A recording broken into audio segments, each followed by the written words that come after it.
I watched that fight, I didn't think a crime was happening. And Resto not showing any signs of fatigue. He's still throwing punches a mile a minute. Now that bulge under the left eye of Collins has finally opened up. I just thought he ran into a tough guy with a tough punch, and he took the punch, but man, this guy can hit because of the damage it was doing to Billy's face. Bruising under both eyes of Billy Collins. He's in bad shape now, though, Ray. It has been a brawl. Look at Resto. Now Collins is hurt again. This fight should be stopped, too. He was just pounding. You did good, son. You're fighting hard out there. And Collins had all the heart in the world and wouldn't quit.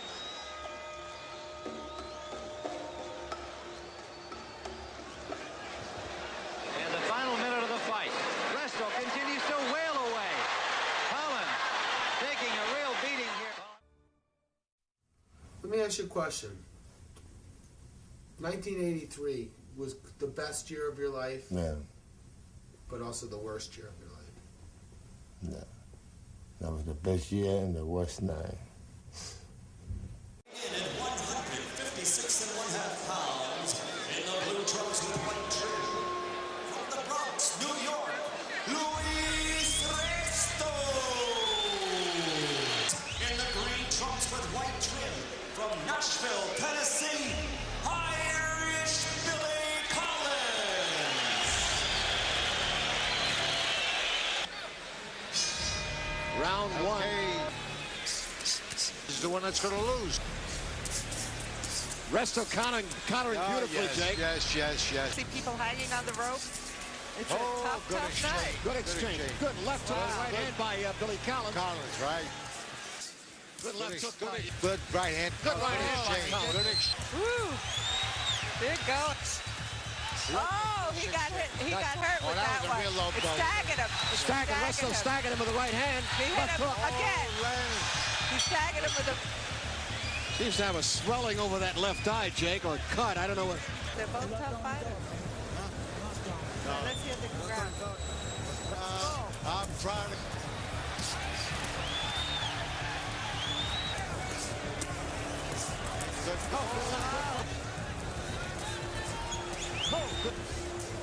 And evidently said there's going to be an upset here. It's the entire either. Our 13-0 is in jeopardy tonight, Jake. You think? I know it is. Let's listen. He's doing it right now. He sure is. He's keeping it up. He's keeping it up, and that's the only way you can fight this guy. He's relentless. Keeps up that pace. So he's got it. He's got it. And he's got the right formula. That's the only way. That's the only way. He took a lot. It's a little too late. Yeah, he's getting hit even. That's a tremendous pace. Oh, wow. Tremendous pace. Collins is taking a beating now, Jake. Yeah, I mean, a real he's been taking Now he has very little defense. junior middleweight bout. Corner of Billy Collins. That blemish, the perfect record, seems to be in jeopardy tonight. He's where I see it. Look at this. Final round coming up. To me, can't lose. Junior middleweight fight. Low, but doesn't mean anything. What a game fighter he is. Yes, see it. Wow, look at this. Jake, there are Look at this.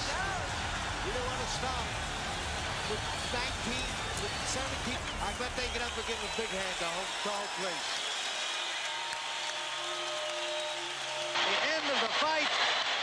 It was by far the biggest beating Collins had ever taken. And when the unanimous decision was announced, a major upset. Panama lifted his fighter high above the Garden Ring. Resto, the Puerto Rican kid from the Bronx with a mediocre record, had shocked the undefeated Irish Golden Boy. But then, as there always seems to be in boxing, came another part of the story. When Resto crosses the ring and gives Colin the Judas kiss, as he's turning away, you can see Billy Ray's father's hand. I don't think Billy Collins Sr., from what he told me, even thought that there might have been something wrong with the gloves until the very end of the fight. Otherwise, he would have pointed it out. It was at the end of the fight when Resto went over to congratulate him that he grabbed onto the gloves and held on, and he started screaming for the inspectors, these gloves, these gloves. You can't hold it, Commissioner. All the pens on him damn gloves. All the pens on him goddamn gloves. What's fascinating is to look at who Louis Resto looks at. Not looking down surprised at the gloves or wondering what's going on or looking at Collins and saying, what are you talking about? But immediately turning to his co-conspirator and waving him over. Panama just jumps in and starts yelling, those are the gloves you gave us. Those are the gloves you gave us. That's the glove they gave us. That's the glove they gave us. That's the glove they gave us. Resto was quickly taken back to the dressing room where his gloves were removed by referee Tony Perez. They didn't want to take him off. They wanted to go out and I says, no, take him off. Take him off the glove. I want to see those gloves. I got a complaint here. I want to see those gloves.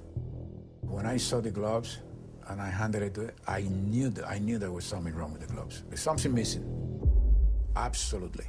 The decision was unanimous in favor of Luis Resto, but shortly after the fight, Collins' handlers charged that Resto's gloves had been tampered with, that some of the required padding had been secretly and illegally removed, adding extra impact to Resto's punches. The New York State Athletic Commission apparently was suspicious, and they impounded Luis Resto's gloves. I saw 2 pairs of boxing gloves. That two had R on it and 2 had C on it. I observed a hole in the left and right glove that was marked R. Any layman could tell that the glove was tampered with. It's hard to think of a greater crime in boxing than tampering with a glove. In an already brutal sport, removing padding offers a potentially lethal advantage. 2 weeks after the bout, a hearing was scheduled by the New York State Athletic Commission. Resto, Panama, and cornermen Artie Curley and Pedro Alvarado would all be called to testify. All 4 denied everything. All right, it's June 29th, 1983. I'm at the New York State Athletic Commission. Purposes of this tape to record a hearing, Louis Resto versus Billy Collins controversy. The hearing, it was almost a foregone conclusion. I think it was, in some ways, it was more for the process than it was for the discovery of a truth. Punishment from the New York State Athletic Commission was swift. Luis Resto was suspended indefinitely, and trainer Panama Lewis has been suspended for life. Because the severest action we've taken in the 5 years that I've been at the commission, but I don't think it unwarranted. 18 days after what had briefly appeared to be his greatest victory, Louis Resto's boxing career was over. But the consequences of that night in the ring, for Louis and so many others, were just beginning. I called one of my photographers, Ben Sharav, and I said, you know what I want you to do? I know Billy's staying at the Southgate Towers. I want you to get there early in the morning. Bring your camera. And he took shots. I said to Ben, I wish you had the kid open his eyes. He said they were open. The next day, when he got off the plane, his father was leading him. He was blind. He had some sunglasses on, and he literally had to raise the skin around his eyes to take the sunglasses off.